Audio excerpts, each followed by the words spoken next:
Hello guys, and hope doing well. This is the detector diode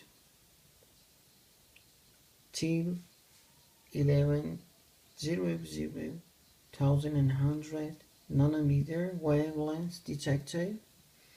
I replaced this simple circuit diode with this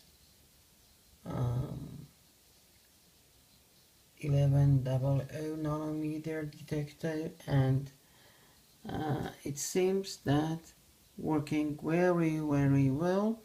So you can see over this remote control I'm able to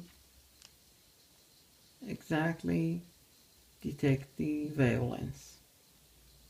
If you are working in radiology or MRI companies, or this nanometer length wavelength detector is a simple diode, I ordered like 2 box from eBay, and I replaced this with normal infrared detector. You can use Arduino or any other detector. If you are working in radiology, MRI, CT scan companies,